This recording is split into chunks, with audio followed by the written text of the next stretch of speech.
Good afternoon, everybody. Welcome to Espresso with Carlo. It's been quite a fascinating week since last Tuesday. We are clearly still counting votes in New York City and state on a bunch of races, and we still don't know who's won in a couple of congressional seats, a few state Senate seats, some assembly seats, but we do know that we have a newly elected Queens Borough President, Councilman Donovan Richards. Now, Donovan, you know, Queens is my second favorite borough. It can't be my favorite borough, sorry. Sorry to hear that. I know. I thought Brooklyn was over. Now, Brooklyn is still there. We're waiting for you we'll see what happens in Queens.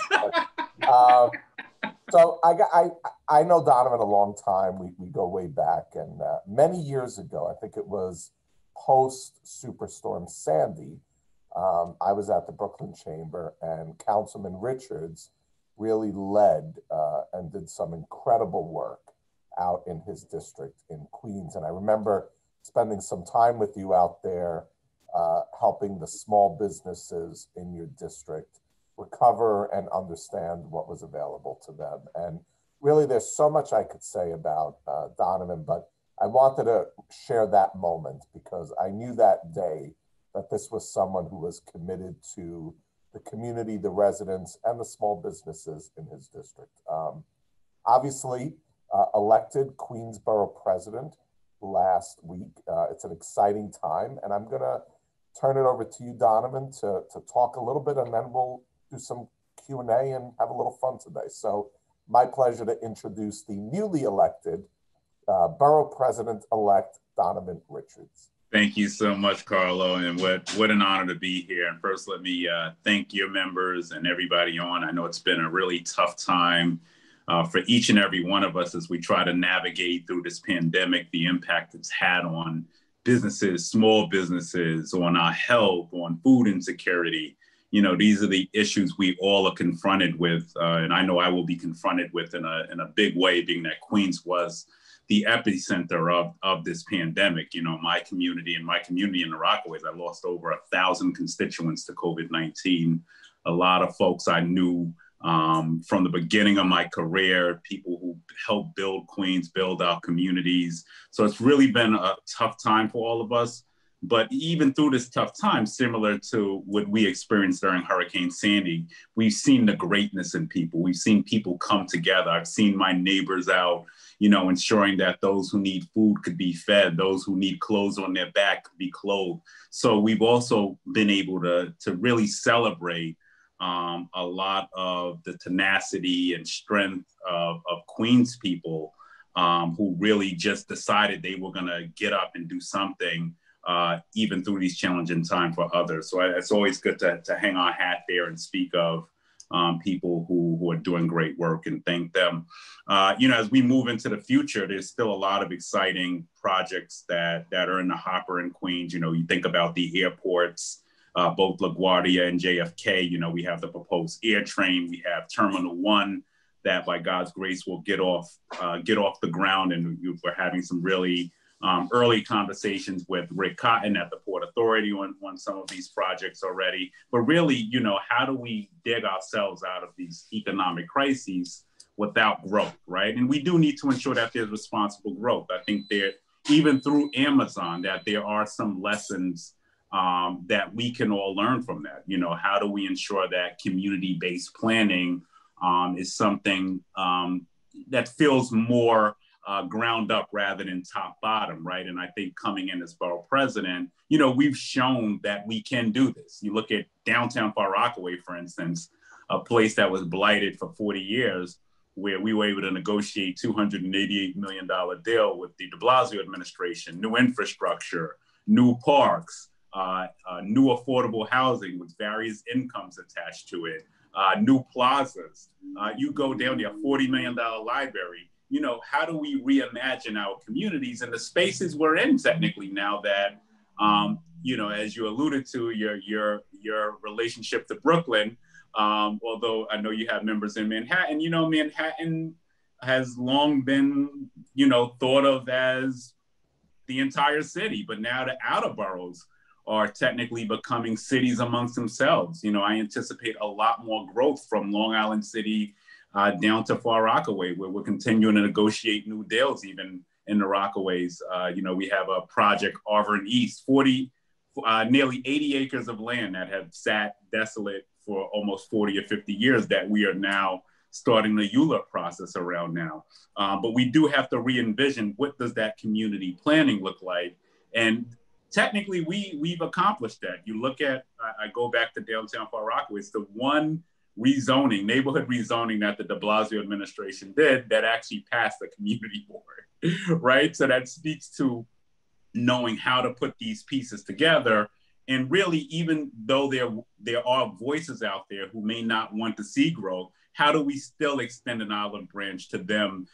How do we hear them out on the things that are important to them and try to bring everybody together? And I think that's how we have to reimagine development as we move forward in this environment where, development seems to be the boogeyman or boogeywoman. So we have to reimagine that. There's also some other exciting projects. We have Bartlett Dairy. You're going to see us cut the ribbon on that project in a few weeks. I think one of the largest manufacturing deals that the city would have seen over the course of the last decade. We're bringing about 400 jobs back to Queens from New Jersey. Bartlett Dairy is formerly known as Elmhurst Dairy.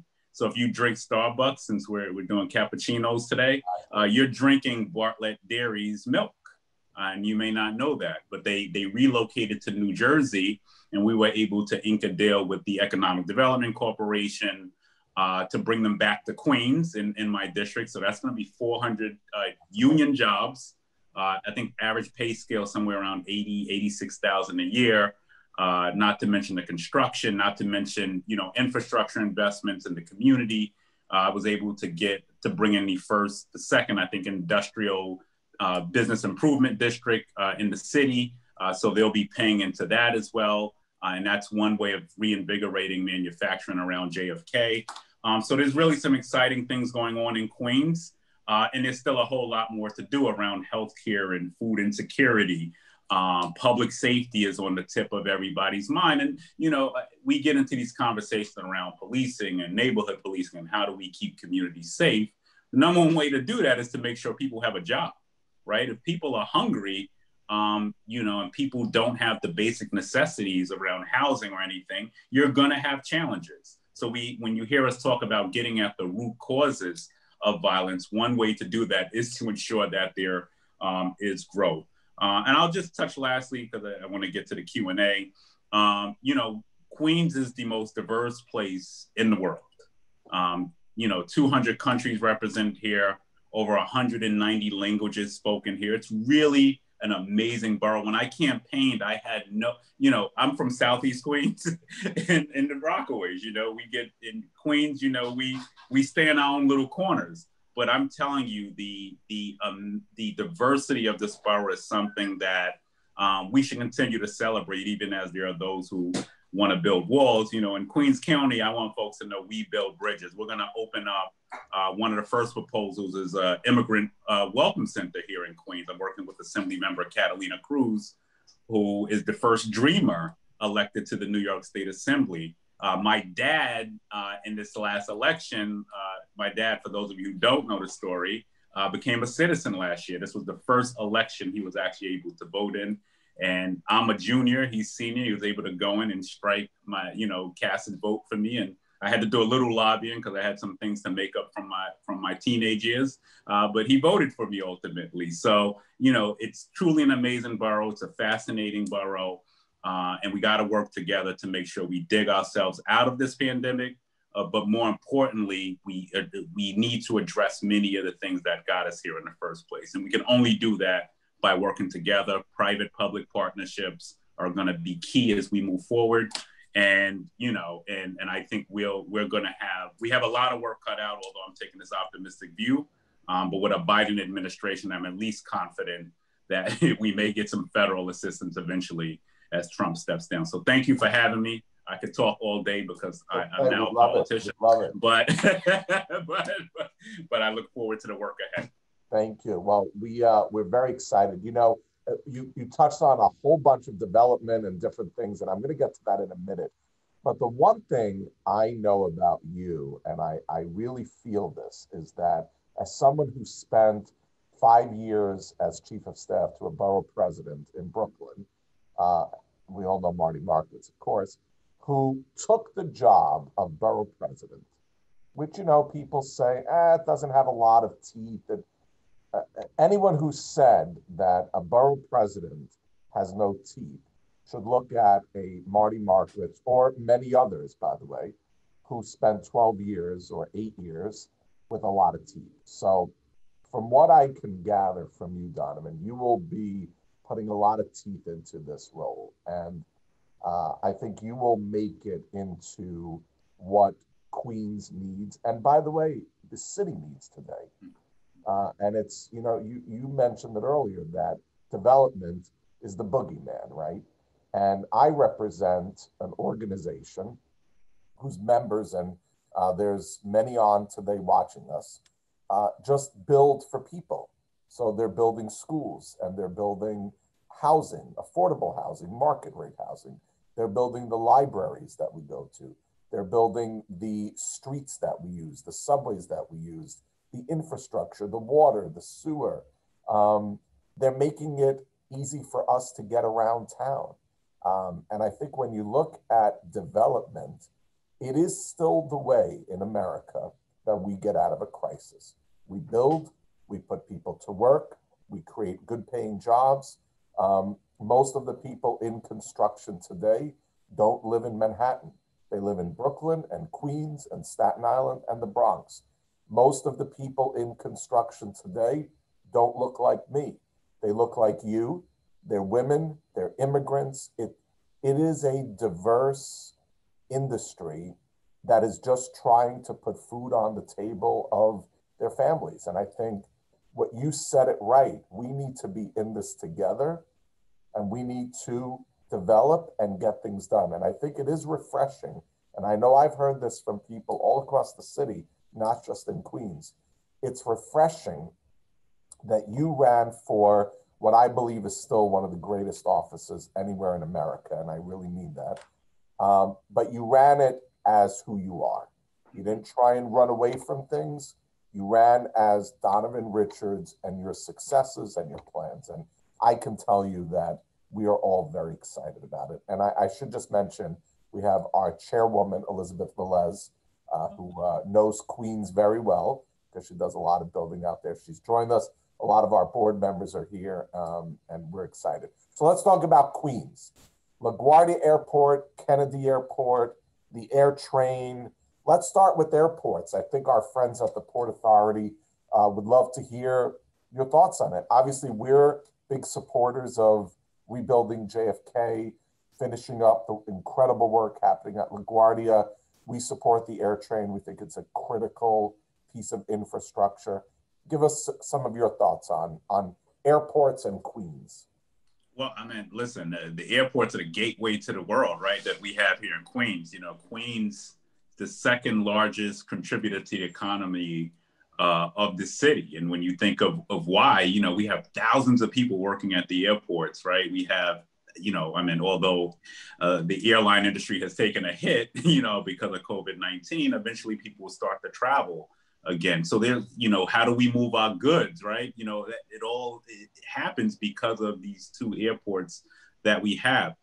In terms of the projects that are happening, I mean, you go to LaGuardia, and I got a tour just around a month ago or 2 months ago of the progress being made there. It is simply amazing. And one thing, you know, Governor Cuomo, you know, people may have their differences with him. People may get into personality issues with him. But one thing we can say is that infrastructure has been front and central to him. Absolutely. And you can literally look, as I look at that book, The Power Broker, in back of you. I think everybody on Zoom has a copy. You know, Robert Moses was, you know, what some would consider an evil genius, right? You know, but you know, to a great degree, it was really about how do we build an economy of scale? How do we ensure that those who are least amongst us have an opportunity. The only way to ensure that happens is to build. So in terms of the air train, I'm supportive of the concept of the air train coming. Obviously, there's still a lot more discussions that need to happen around what do community benefits look like. And for any developers on this line, and just as the port knows, when Donovan Richards comes into a room, one of the things he's always looking for is how do we ensure that even as we build, we ensure we're building a city or a community for everyone. So community benefit, conversations are something I look forward to as we move forward through the conversations around the air train. But it makes sense. I mean, anybody who gets on that parkway knows that you're snarled in traffic. So any ways we can upgrade our transportation networks, I was a big proponent for ferry service in the Rockaways. We were able to get the mayor to restore that money along with many of my colleagues. And then you look to JFK, which has so much more potential. It's so underutilized. We have an opportunity to look at projects like Terminal 1, but also with that keen eye on how do we ensure that we're connecting local residents to jobs in a real way? How are we working with local nonprofit organizations? How are we ensuring that there's accountability and transparency? And one thing I always say to the industry folks, when we sit and speak is you have to figure a way to, there's this perception that, the jobs are not for local communities. The industry has to do a better job at presenting the facts on this. I can look at downtown Far Rockaway where we have reporting requirements, where I have over 100 people working from the Rockaways at that site right now. People who were underemployed or unemployed who now have that opportunity. People who might have done time in prison, during their life, who now needed that second chance are now working on these sites. So I think we need to look at these projects through not just an economic lens, but community development lens. And I think the more we're able to do that, the more you'll start to see more of these projects get off of the ground. And let me dare say that during a pandemic, we need jobs. We need jobs. Unemployment. Number one focus. Yeah, we need jobs. So, but we need to be able to work on plans that really present to the world that these jobs are for them.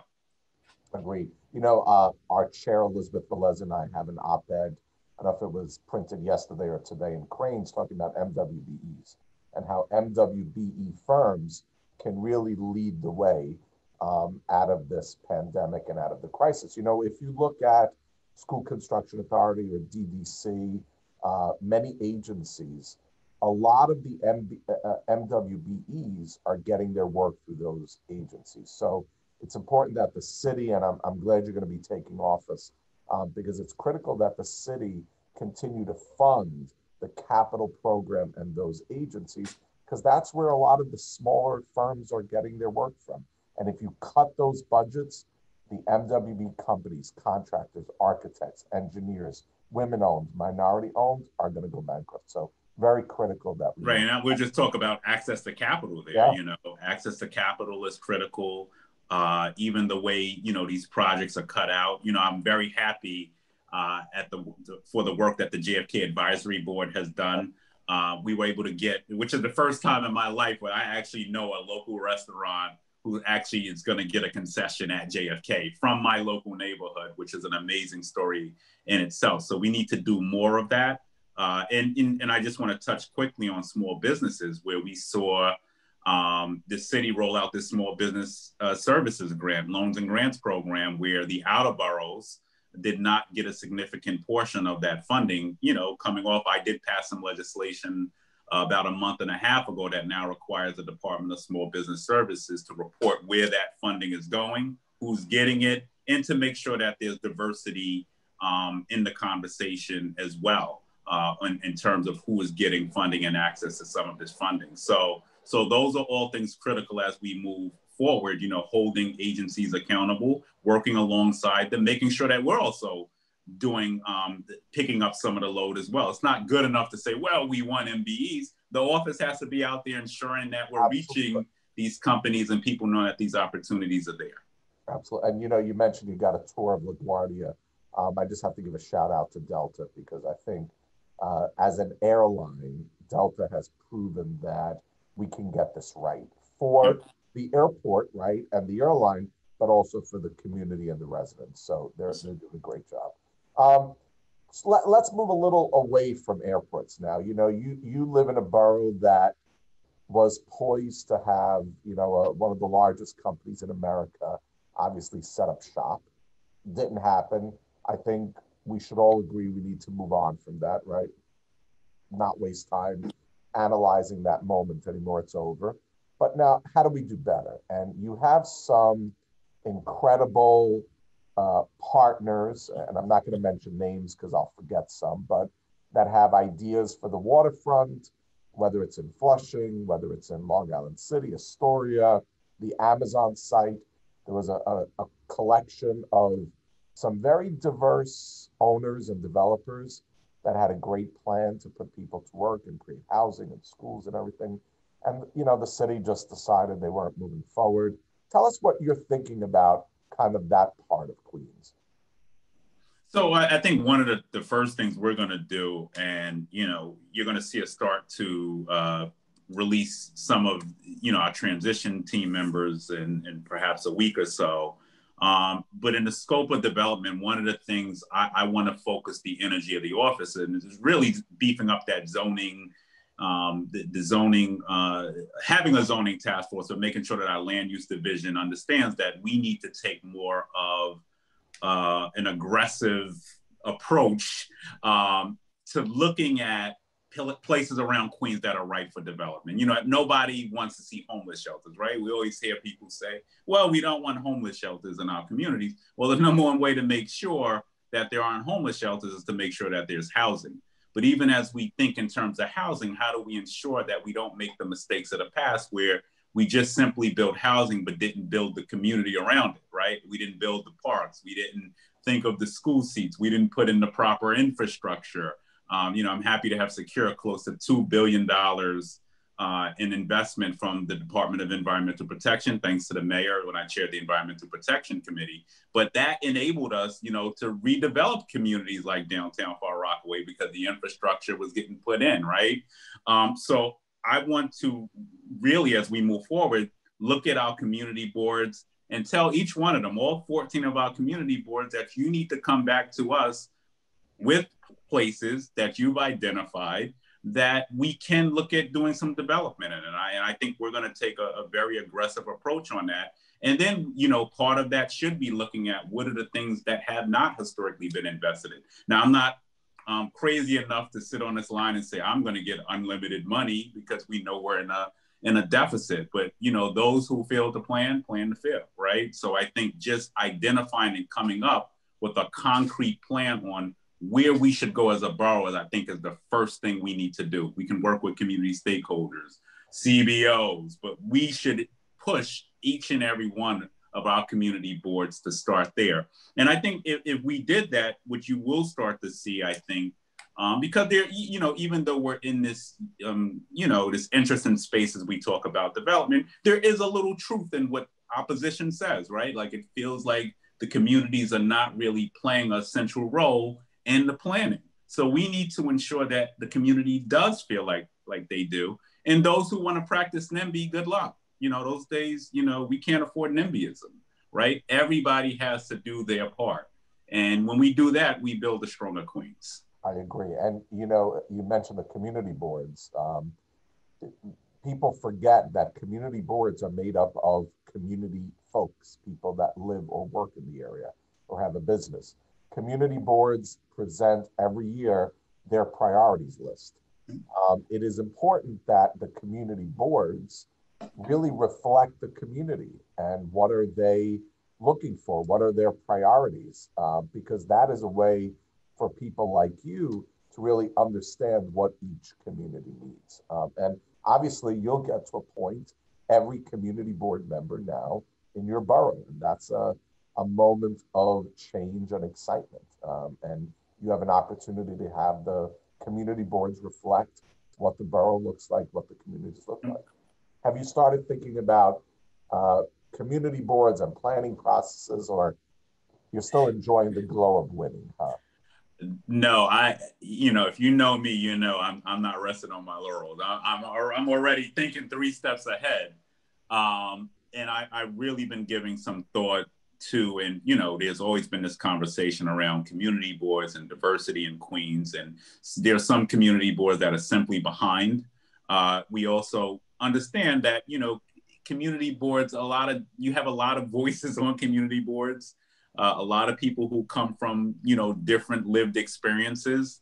One of the things I want to ensure that's being respected. I've been to some community boards where they talk down on low income residents, and that's simply unacceptable. I think community boards should have bias training.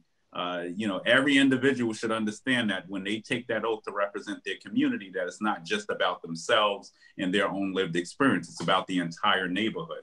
So I'm giving a lot of thought to that. I'm giving a lot of thought to diversity, to the process, and making sure that it's more transparent, that we try to digitalize this. And in this new world that we live in, right? Now we have an opportunity to really ensure that local communities know what their community board's up to. We need to make sure people can go on social media and watch what's going on in their neighborhood. So there's a real opportunity, just as we saw in this past election, to really get more people engaged and to get some new voices actually engaged in the conversations as well. So of course we respect the people who've been and labored and loved in communities for generations perhaps.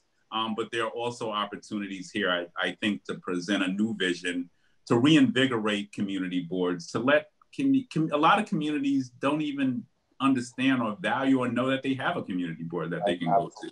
They don't. So we need to make sure we're promoting that, and that we're reshaping and reimagining what these community boards can do and what they should be doing out in local communities. It can't just be about I'm going to the community board meeting once a month. How are we making sure we're utilizing the land use community and transportation community? I'm even thinking of moving some land use hearings out of Borough Hall, quite frankly, right? I mean, we should be in communities, right? I can go sit at the community board, office for a day or two or a week, or run the office out of there. So that's the way you build that trust with communities. And I think as we build that trust, you'll start to see us unlock a lot more potential in communities.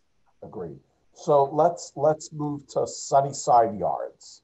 Potential to be the biggest economic development project in the history of New York, right?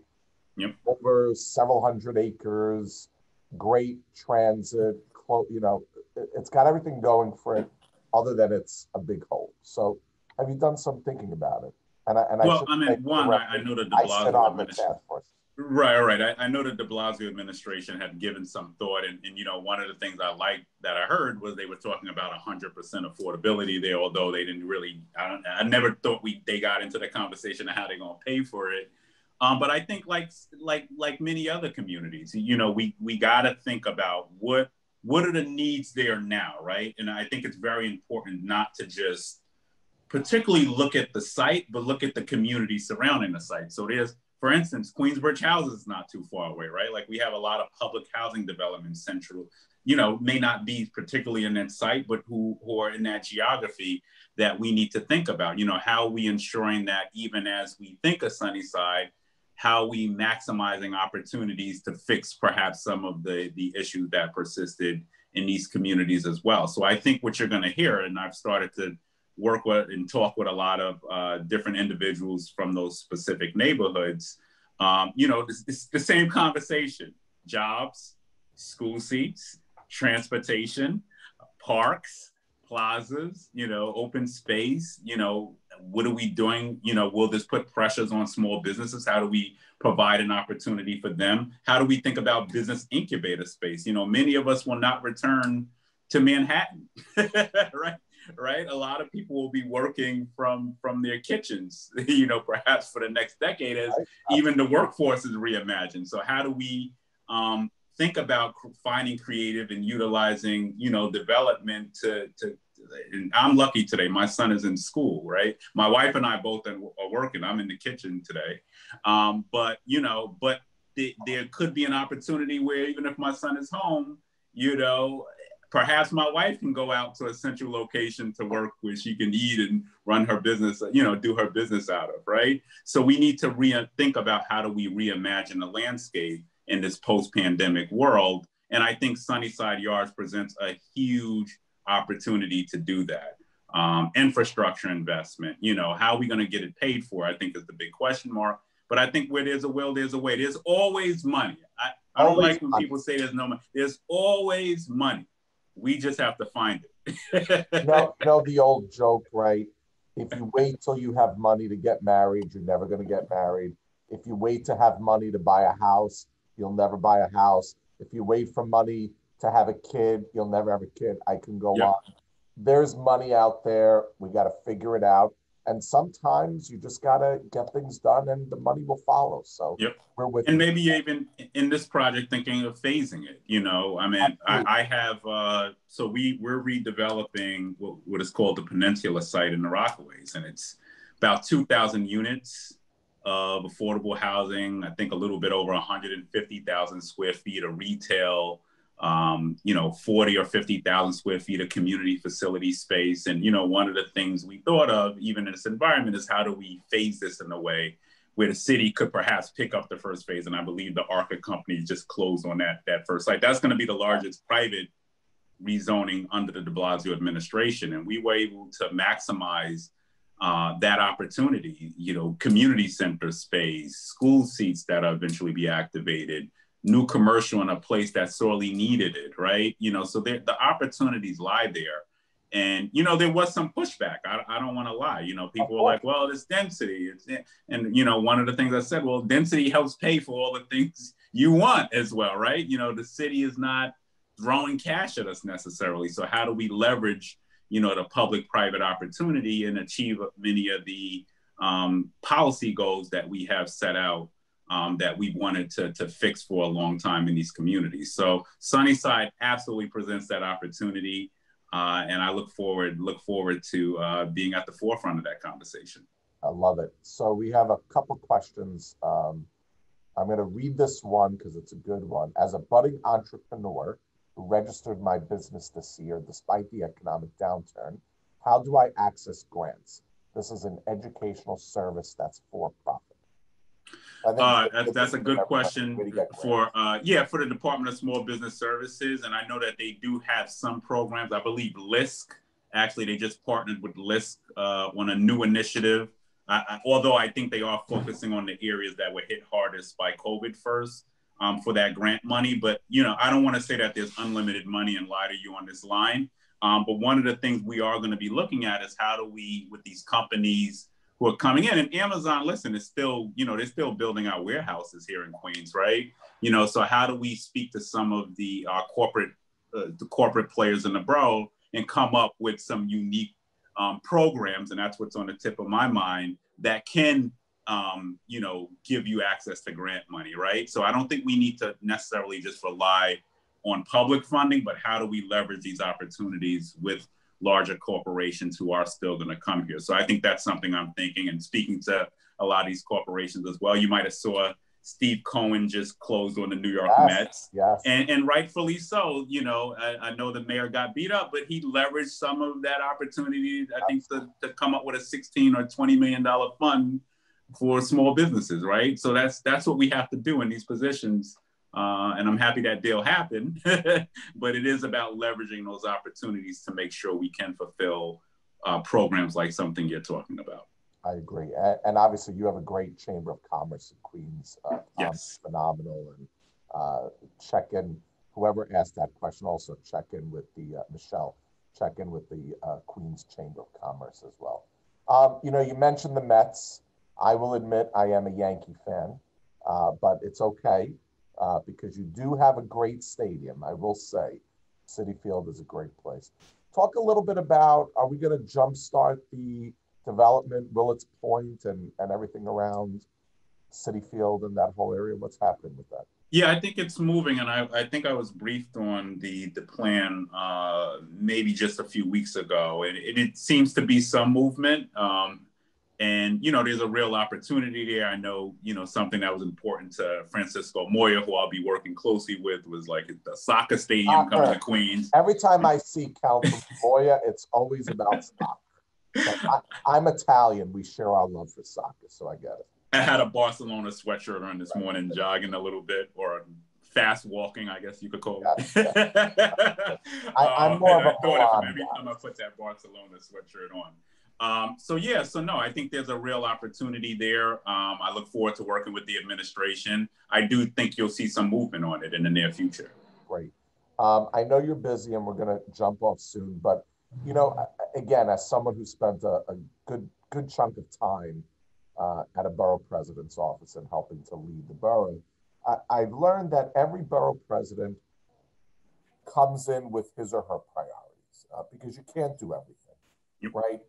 Tell us, Borough President Donovan Richards, when you leave office 8 years from now, whenever that will be, what is going to be your stamp? What would you love that people remember you as the borough president who focused or did or planned or thought this vision? Yeah, I think I talked earlier about, and I think what's been, front and center on my mind is really looking at these opportunities, looking at these business corridors that are underutilized, where small businesses are hurting. And I really think one of the key things I would like to achieve, and I've enjoyed a good relationship with the city planning commissioner, is really jumpstarting planning around upzoning some of these sites. There are ripe opportunities here to leverage affordable housing, to create affordable retail, to build out new parks. So that is something that I really want to see. In a neighborhood like mine in Southeast Queens, where you have a significant amount of young professionals coming back home, living in their mom's basement and dad's basements, there's ripe opportunity here to see growth. So I want to see that. Another area, I would love to make a huge dent on is healthcare. I mean, if there was anything we saw during this crisis, was that we definitely needed more hospitals, more infrastructure around healthcare. And I know that's not going to be an easy conversation, but I think as the conversation around stimulus package comes down, as the Biden administration takes hold, as aid comes to states, that, I do want to look at the borough from an equity lens and really look at those neighborhoods like Elmhurst and Far Rockaway and really figure ways to expand on our healthcare network. I think of Claire Schulman, who really built institutions. If there's one legacy I want to leave here, and I'll say this, and I know it's very broad right now, is really building out institutions. That's really, I want to see the soccer stadium done. I want to see our hospitals expanded. I want to see the airports functioning and, not looking like third world country airports like President Biden, President-elect Biden said coming in. So I think there's some real opportunities to build on that, to build on our art institutions, to think of transportation, expanding bus service, looking how do we utilize the LIRR in a more efficient manner in the borough and extend, train service even further east into Queens. I mean, that's something I would love to see. Absolutely. Well, I may not have the money to pay for it right now. I'm going to tell you right now, we're going to fight for it. Well, we love it. And I'm going to tell you that the Building Congress and our members will be with you every step of the way.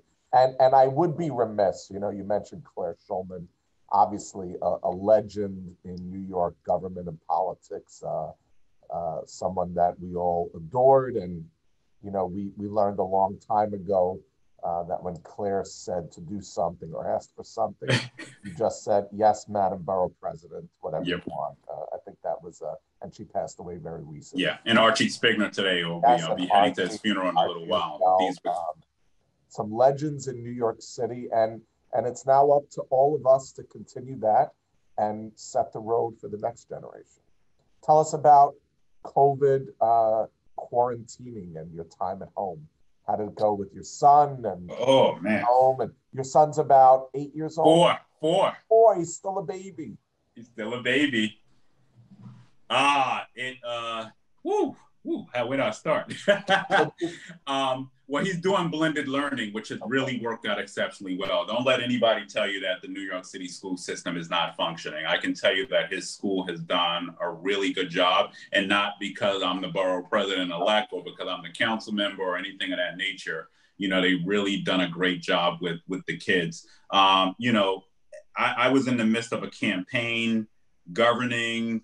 I chaired a public safety committee, so I don't have to tell you about all of the controversy around policing in the city. You know, so it was a lot going on in this household over the course of the last few months. This is probably the quietest since it's been because my son is in school. But like many other families, it was tough, right? I mean, we all were trying to figure this thing out. I also had constituents I had to look out for, right? You know, we had refrigerators outside our local hospital, St. John's Hospital, right? And you know, where body upon body, you know, I think of those individuals every day who I knew who unfortunately passed away. We had to get food into people's hands, right? You know, through crises, leadership is about getting out there. So even though I technically was stuck in the house, I wasn't stuck in the house. We had to make sure that the needs of the people were being met. And one advantage I had, I'll say, is we lived through Sandy, where we had, so we were, I think, a lot more prepared than a lot of other individuals because we lived through that and we understood how to operate, how to, you know, get the community out, how to meet their needs. So I think that was one silver lining through the crisis of Sandy that happened. And, you know, we were prepared here. So not easy, not an easy time. And to be campaigning at the same time, let's be clear, which had to take a back seat. I mean, I couldn't campaign for probably around a month. And I didn't complain about it. It was, the campaign was just making sure we can meet the basic needs of the people of our community. And I think the voters spoke because they liked that largely the way we operated. So happy to be here. I count my blessings every day, like many of you on this line. And the struggle continues until we're out of this. Absolutely. Well, so tell us, last thing, did you pick up any quarantine talents, Donovan? Oh, I became a barber again. I would have. Yes, I was cutting my. It's funny. I was cutting my son's hair. The first haircut, my wife was like, "Good job." By the second one, she like, "When is the barbershop opening again?" I have this classic picture of my son crying. Oh, he was boo-hooing when I first gave him the haircuts, and he's like, "Daddy, you're a daddy. You're not a barber." He's a smart young man, your son. He sounds a little feisty. We got to get him and my 5-year-old daughter together. You have to. Maybe we got a future romance buddy. Well, exactly. Listen, you are going to do incredible work. You know we're a big fan. You know I am personally a big fan. Thank you. No secret about that. And knock him dead. And just know that as you plan out your economic development planning, your rebuilding planning, you're really putting Queens together, the Building Congress is going to be with you all the way. So thank you again, Donovan Richards, Queensborough President-elect. Have a great day, Donovan. Thank you. So thank great you, everybody, for watching. Goodbye, everybody. Thank you. Take care.